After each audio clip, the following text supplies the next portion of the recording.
Welcome back to Bob Modern Plays. Hi everybody. I'm here with a special guest, a man known only as the Super Crate Lord.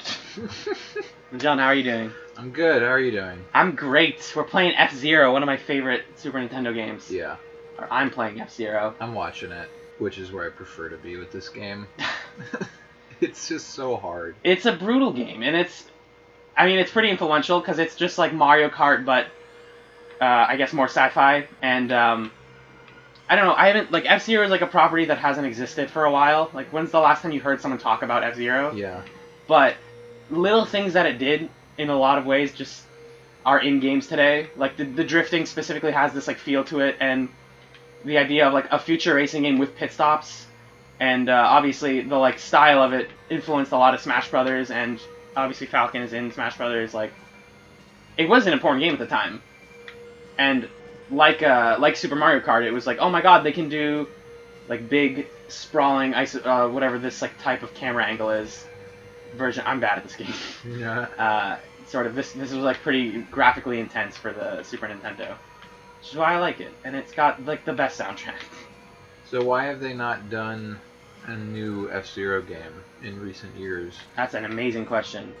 I guess they just have like it's not the most immediately kid-friendly Nintendo property. Yeah. Because it's a bunch of old dudes racing cars. And they have a bunch of dudes racing cars, and that's called Mario Kart. Sure. Like, that niche exists. Gotcha. But they made other F-Zero games, like, on the GameCube, we were just talking before recording, like, F-Zero GX, I believe is what it was called, was pretty well liked, although apparently even harder than this one. Mm-hmm. And there was obviously that, I don't know if you watched the, like, Fox Kids F-Zero cartoon. It was pretty good. Mm-hmm. I just remember it because it finally, like, all of the other drivers... I think I saw episodes of it. That's the one where, like...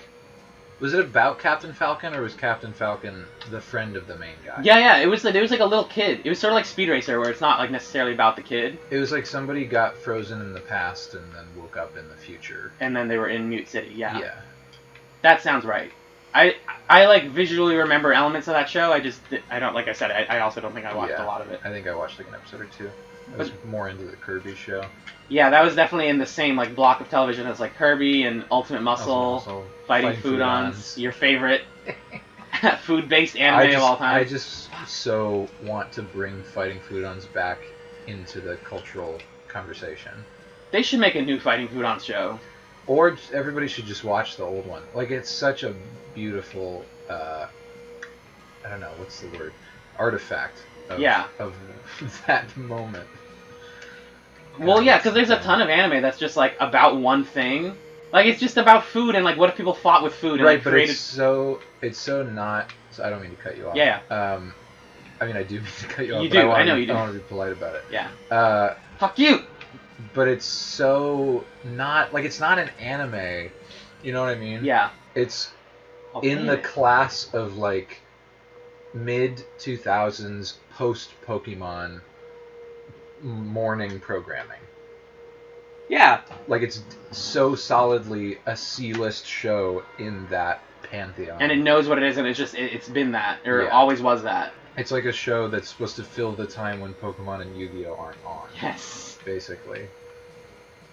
And, I mean, all of those shows were well produced and, like, weird and interesting, but it's weird because they were also sitting on the shoulders of giants of worse but more popular shows. Uh-huh. Have you ever gone back and watched Yu-Gi-Oh? Yeah. Oh my god. It's bad. Xander and I have had like long talks about this. I don't know if it's been on the show or not. Apologies if we've like beaten this to death, but like I'll have new things to say. That exactly. Yu-Gi-Oh sold cards. Oh my god, what was that blue stuff? That was a seizure warning. Okay, so this we'll go back to Yu-Gi-Oh in a second. Yeah. I just wanted to make a point that I made in the backstage portion of this recording. I might keep some of that, by the way. Which is, in that first map, the outside area was, like, incomprehensible grid, which I guess was a city. Yeah. This is water, right? This is like a beach. I understand this. The other thing I couldn't get, and I think that's part of the reason I don't like this game so much, is that I just can't look at it. The outside world has, like, no sense of place. And also that blue thing is the worst. Yeah. I mean, this stage is called Big Blue, which is a really cool name.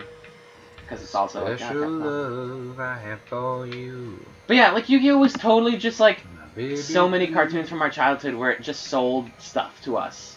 And Yeah. it was like if you watch I think it's the very first arc where they go to like Battle Island. Yeah. And they're on the boat, and Yugi has his like box of cards, and it's like this really fancy gilded box, and you're like, yeah, they're gonna sell that. And then Weevil, who's like the shitty bug guy, Weevil is like, oh, screw your cards, you have Exodia, and he throws them over the water, like into the ocean. Right. And then Joey, who's his buddy, who's clearly just New Jersey and like Americans personified. Yeah. And also terribly voice acted. Yeah. He just sees them, he jumps into the water. Yug! Hey, Yug! And he runs in and he gets this great, like... Hey, Joey, it's me, Tristan. Hey. Yug! Tristan! Tristan. What was the girl's name? Taya! Yes! Taya! Yugi, I'm the girl in this show. Hey, I'm Tristan. I have sharp hair. My hair looks like I'm from... I'm gonna ignore you like everyone else in the show does. Oh, okay. Because he doesn't fight. Yeah, he does nothing. He's the Yamcha of Yu-Gi-Oh! Yeah, it's a Dragon Ball reference. He wouldn't. He's just there to be there. I would watch a new show. Oh, fuck off! I would watch a new 2015 show about I would. Yeah. About Yamcha. No, not Yamcha. With Tristan. Tristan. I would love to watch sort of like a Rosencrantz and Gilbert Yes! are dead, like a Lion King 1.5 sort of. Nice jump, by the way. Alternate story of Yu-Gi-Oh told from Tristan's perspective. Like, what has he been doing this whole time? And he sees all of his friends like playing and like getting into fights and stuff, and he's like, "Damn it, someday, I will." And every episode starts with like half an hour of him doing his hair that way. Yeah, he like looks completely normal. He's like, "Gotta get it right. Otherwise, I have nothing."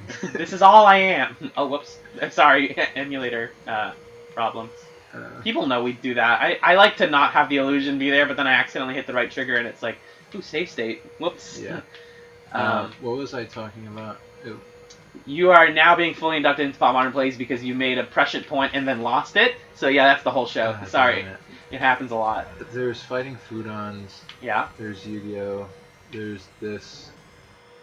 Maybe I didn't have anything. Oh, no, I remember what it was. Oh! It is Yu-Gi-Oh! Related. The thing that bugged me more and more as I watched the show is how little they cared about the rules of the game. Yeah. Of the real game. Because I had some cards, and I wasn't, like, super into it, but, you know, my siblings had cards and we would play. Yeah. From time to time. You're doing well now. And so I knew the rules. I'd read the rule book.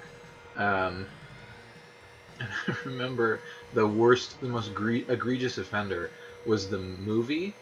There was a movie? Did you never see the Yu-Gi-Oh movie? I don't think so. With, what was it called? Was it all about like Pegasus and shit? No. Or not Pegasus, like it was about Exodia? No, it was about some weird made-up Egyptian shit. Like Anubis. Yeah. And how old? I was like 8 or something. Yeah, yeah. And fucking that rubber band. My dad took me. Yeah. Which good on him. And thanks, Dad. And they were just like making shit up about, you know, like life points and like setting up ways to keep drawing cards forever. Yeah. And, there was a magical pyramid over the game that changed the rules of the game and stuff. And we walked out of that, and he turns to me and he's like, "Do they just make up the rules as they go along?" And you're like, ah. And I'm like, yeah. Like ostensibly. Yeah. Yeah, like, I mean, I was also just telling you, like, yesterday I watched the Mighty Morphin Power Rangers movie a few nights ago. And, yeah, whenever they made, like, movies out of long-running shows or cartoons, it was always the, like, the Flintstones, Viva Las Vegas, are just like, we're gonna take this very standard thing and make it weird. And Mighty Morphin Power Rangers does it with really bad CG, but... Yeah. I mean, like, to go back to Yu-Gi-Oh!, even my casual friends who are pretty into trading card games and whatnot said that like Yu-Gi-Oh! The card game, completely separate from the show, is like the kind of card game that's you are doing best at it if you keep buying cards. Like that's your into winning is to buy more. Yeah. There's like less skill to it. It's more just like how many, because it's like the more variety you have, the more chaotic your deck can be, and the harder to predict you can be. Right. So it's like, oh, I might as well get everything. Right. Oh my god! Because with things I like won! with things like Magic and stuff, from what I understand of Magic is there are a lot of cards, but there are like a handful of set ways to play. Yeah.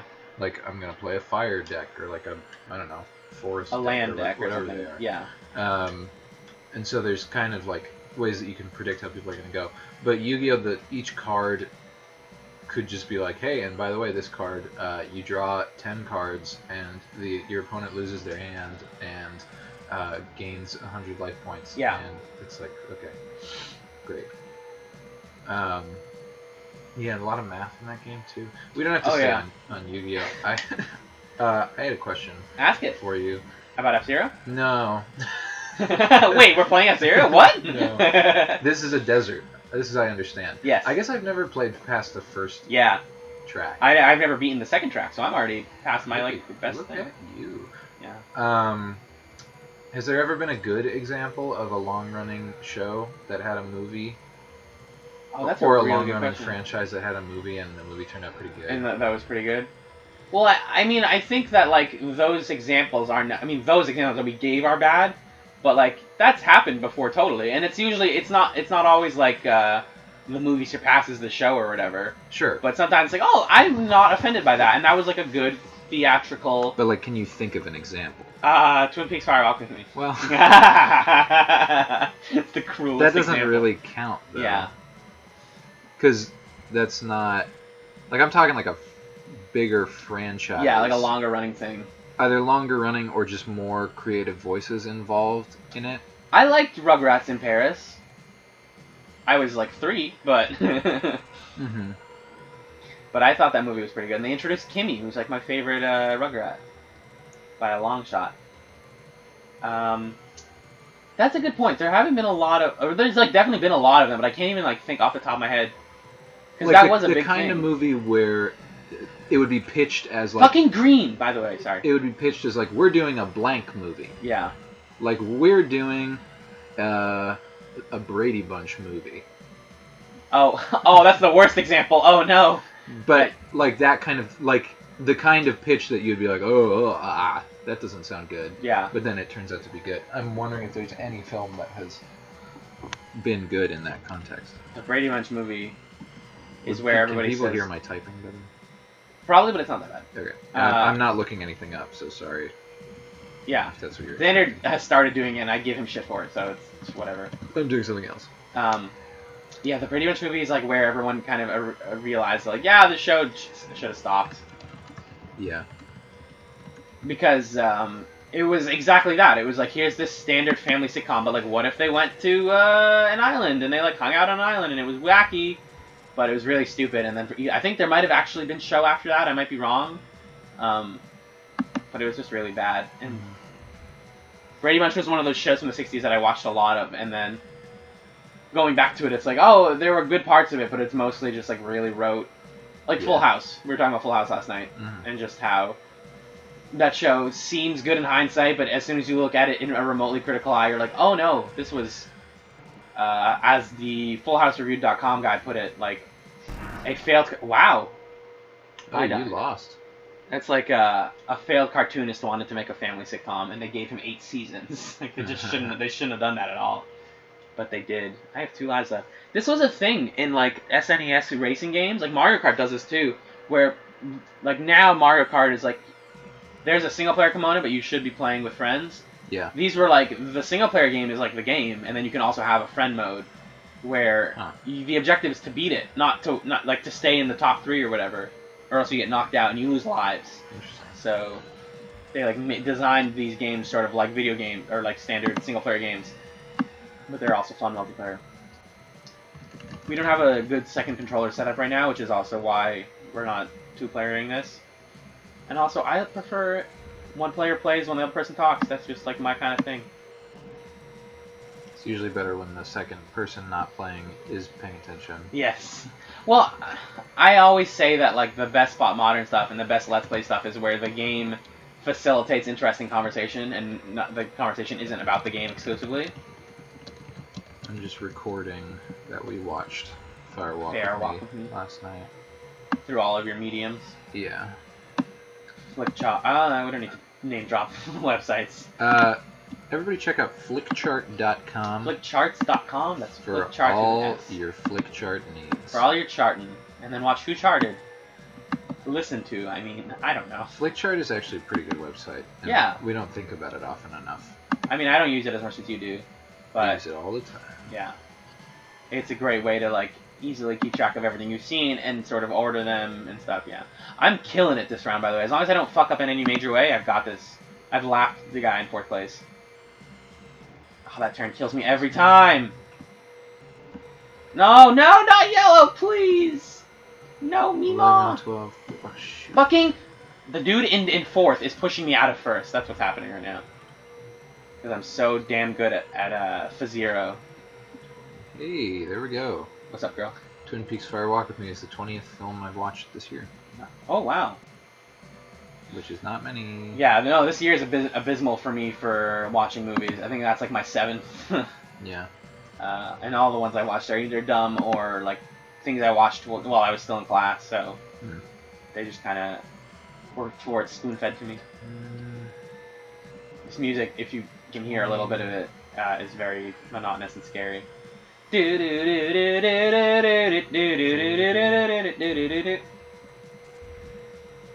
have, we're recording this on the first Monday of E3 week, and we watched the Bethesda conference last night while playing Smash Brothers, which was fine.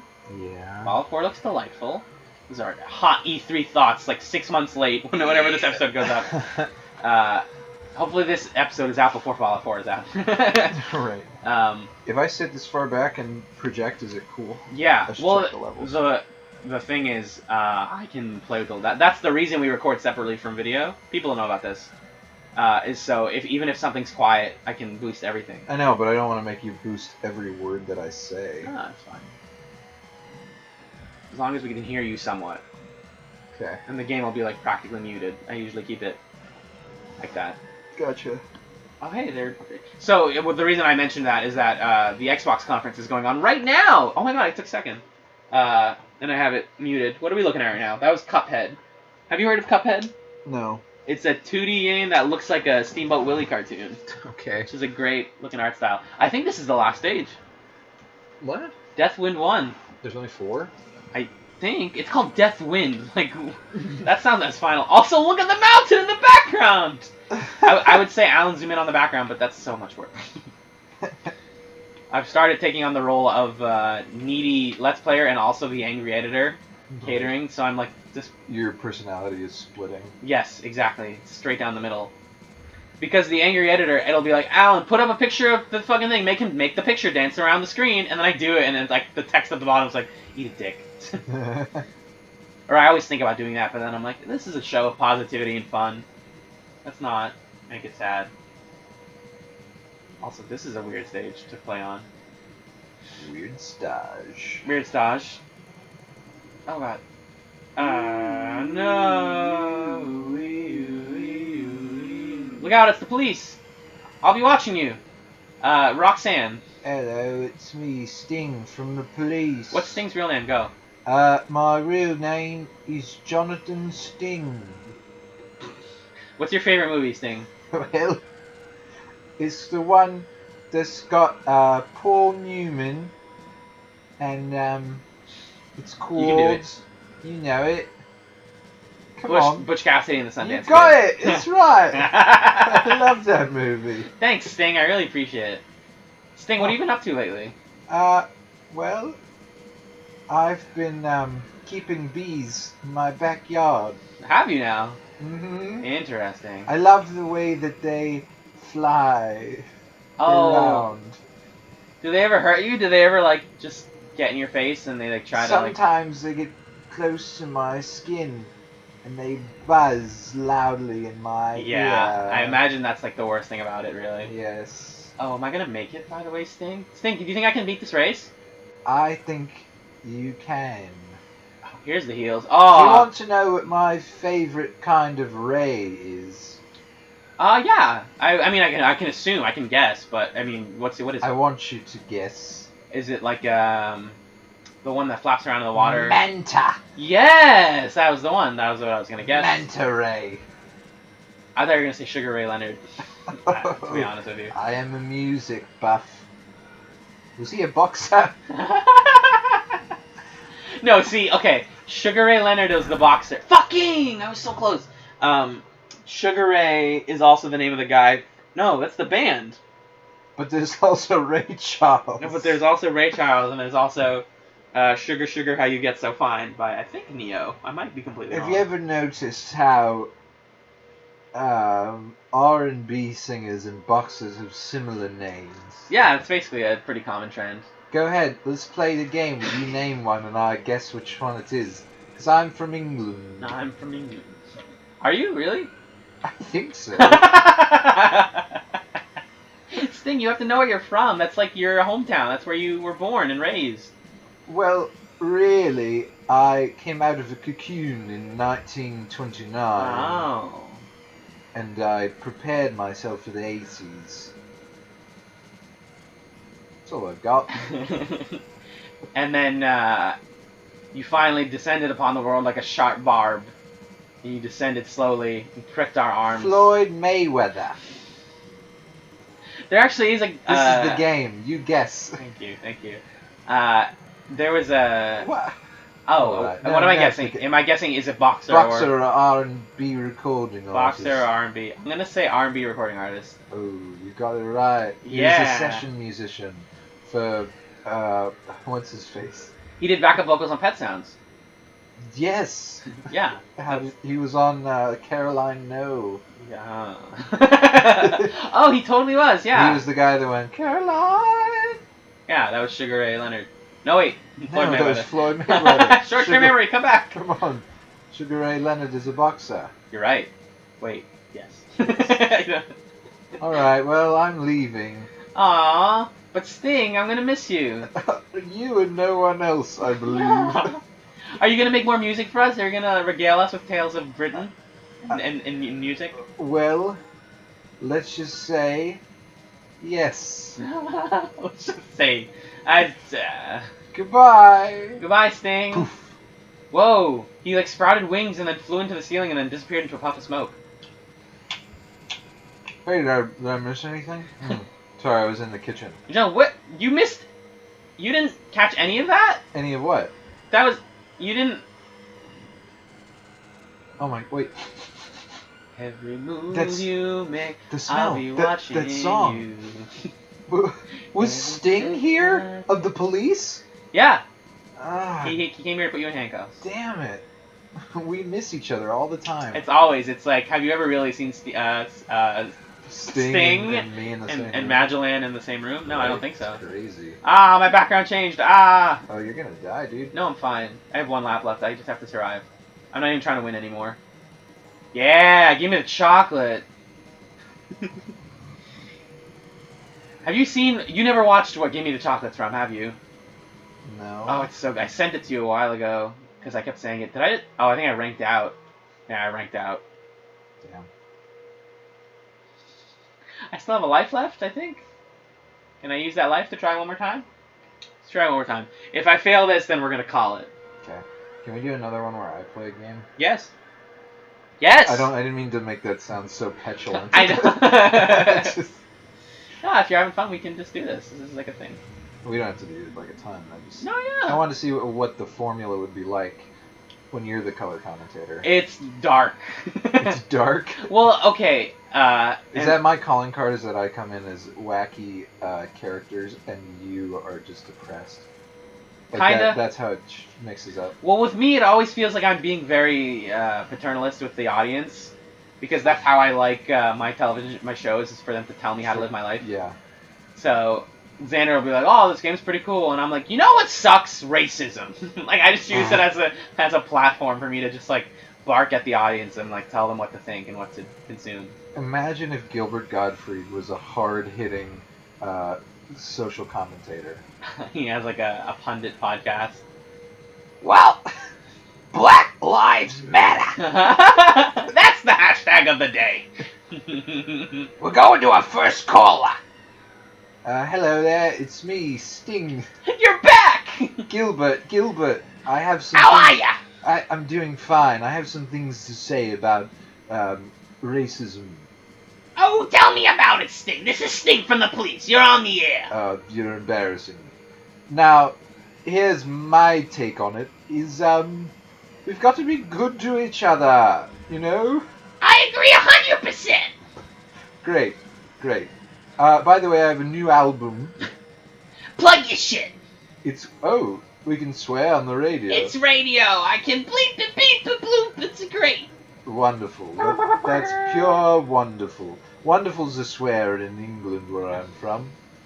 Or Is it really now? It was in the 1920s when I was preparing for the 80s. Now here's my album.